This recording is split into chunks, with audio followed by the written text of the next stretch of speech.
right, was good. I want to show specifically the most crucial thing to look at.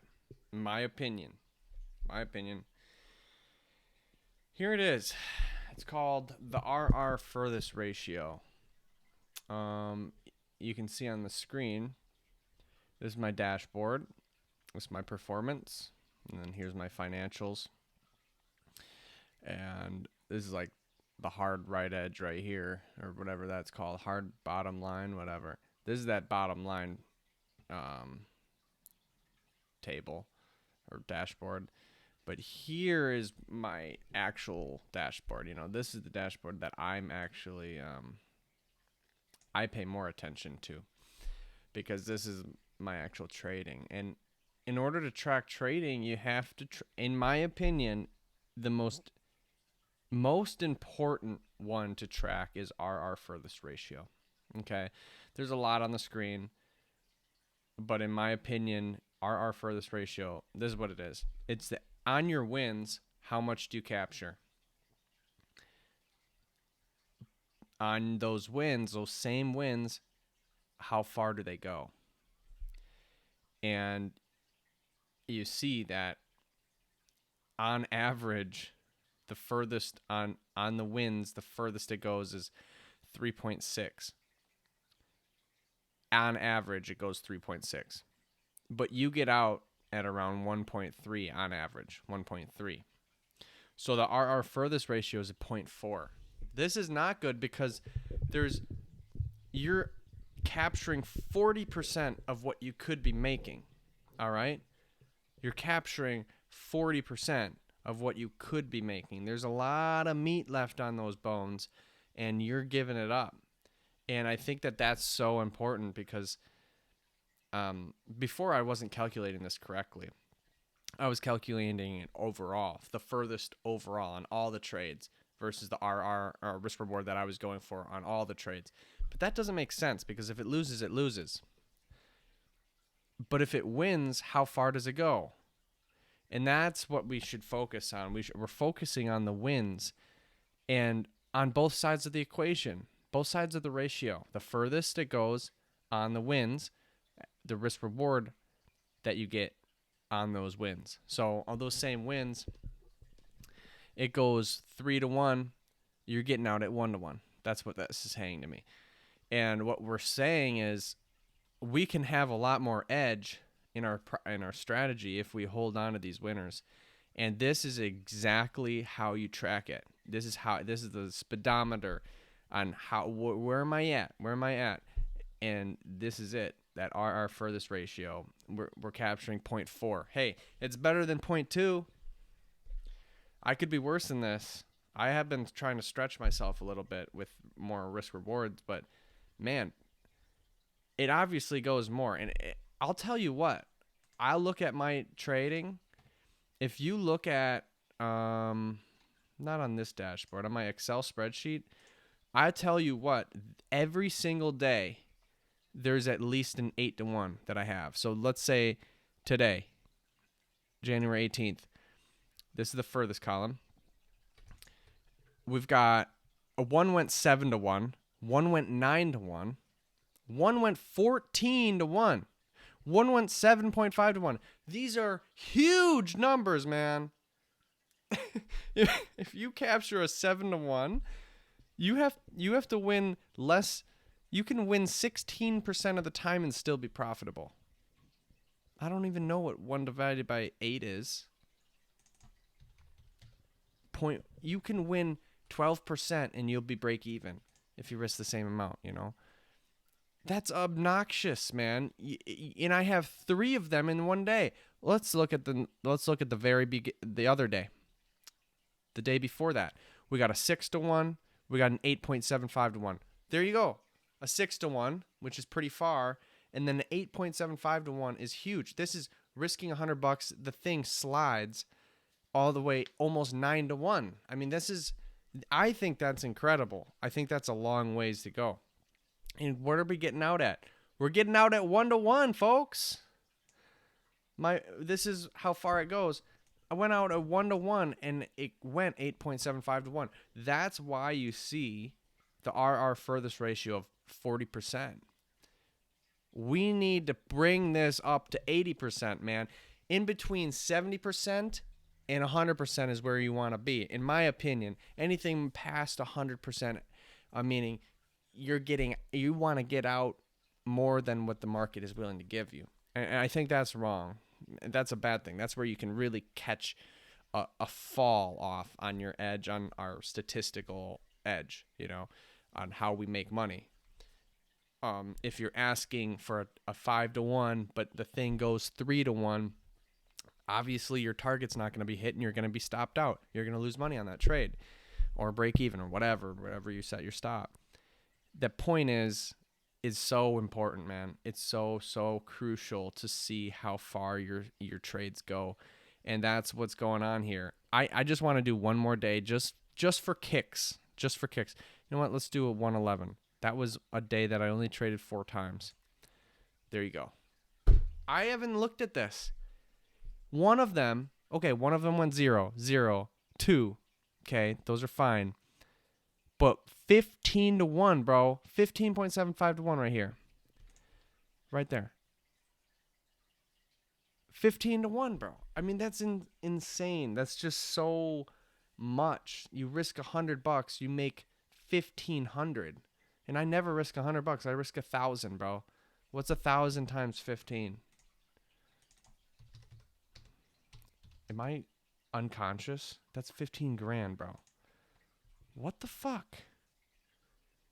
Guys, isn't it obvious? It's clear as day that we should have some massive targets on these trades. Because a lot of the times they go 0. They're dulls. They're, what do you call it? Duds. They're duds. Like a firecracker that just phased out. But some of these crack, man. And once you feel that crack, or once you freaking let this thing explode and hold on to that sucker, just hold on. It'll float you, man. It'll float you pretty damn far. And I don't know how. I can't predict that I'm going to go 15 to 1 on this one. And then, this day, there's an 8 to 1, there's a 6 to 1, there's a 7 to 1. How are you supposed to know? I can tell you that you can go for like an 8 to 1 or a 7 to 1. You can go for a 7 to 1. And I think that's in the middle of them. I think that's reasonable. And if it goes like 3 to 1, don't be losing money on that trade. You can just move your stop to break even if you want to. I don't like doing that, so I'm going to have to figure out a system how to do this. Because what I'm seeing here is there's a lot of chicken left on there. Left on that bone, bro. And I'm a big fan of chicken. So I think we should not sell ourselves short on these trades and just sell ourselves shorts. But anyways, I think we should take longer targets, man. Longer targets, bro. I can't get away from this long and short nonsense. I'm talking about hold the frickin' trades, boys. Hold the trades. Hold on to them. Put your seatbelt on. You might lose. You'll lose a lot, actually, if you're holding them for 7 to 1. But man, hold on to these suckers, because if you had one, we just said you only have to win 12% of the time to be break even on these monster trades. And if you really want to hold on to it, I don't know. Maybe we can discover some type of trailing stop or whatever, but I don't know. I think we should start going for longer. We should start going for bigger trades, and not all the time. There's some setups where, okay, you're just asking for like a 1-to-1 bounce, whatever. That's easy. That's first down. And that'll keep your win rate fluctuating above, pretty decent. But those trades that, hey, you know what? I'm going to let this thing fly. Let it fly, bro. I'm talking, don't let it fly for a 3 to 1. Let it fly past what you think is possible. And I'm telling you, because I think these are possible. I always sell my short. I always think, oh, this is not going to happen. Just too much, man. I want to fit what's reasonable because I want to win. And the way to win is to just let it be and to just the market does unreasonable things all the time, bro. Almost every day the market does something unreasonable. And by unreasonable, I mean it's just like it broke a high, it went low or broke the low, and it's like no way it's going to break that high again. And then it breaks that low and continues south. That's how it made its top. It's done so much nonsense that I thought no way in hell this thing is actually going to trend downwards now. And that's what happens, bro. Things like that happen. And you are on a pivot point. I find a lot of pivot points that I'm on. I ride the trend. And I'm telling you, you can ride it for longer, bro. Don't get off so quickly. Don't get off so quickly. You can ride this thing for a little bit. And you know what? I think it'll be good for you. I think it'll be good. It's working on the left foot. It's stretching what's uncomfortable to you. Anyways, risk reward furthest ratio is a monster item that needs to be on every trader's dashboard. Everybody's. I think. I don't know how else you do it. This is so important, man, because it tells you how much you're giving up here. And that will direct the way you trade. That'll direct how long you hold these things for. It's going to direct me. I'm going to hold on to these suckers. Today, I tried to do it today. I just want to show. Today, I think I held one. Yeah, I held one for a 7-1. I held one for a 7-1. Risked 2.5 apples. Thing went 12.5 apples and then some. Went 9-1. And that's just the end of day close, bro. I'm not even counting what happens during the night. If you hold on to these suckers overnight and just let the thing fly, these numbers can go higher. I just stop accounting at the end of the day. That's another point to make.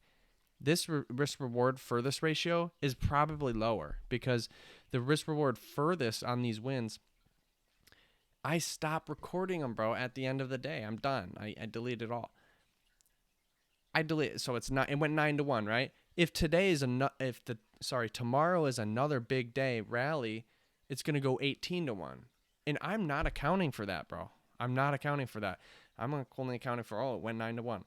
So the average furthest on these wins is probably much greater. And holy moly, I don't even know how. I think I'll look back on this like, how are you even surviving, bro? How were you surviving going for those 1-1s? How is your risk reward on average a 1-1? How are you even profitable? That's what I think I'd be telling myself, looking at myself in this video. Be like, bro, you gotta be, I can't believe you are even doing that. So we gotta stretch this shit. I'm talking 3-1s, 7-1s, fuck it, and 11-1. Just risk a little bit less. You know, it's a smaller win rate. 11-1, and send it, bro. Send it, and see what happens. So yeah, peace.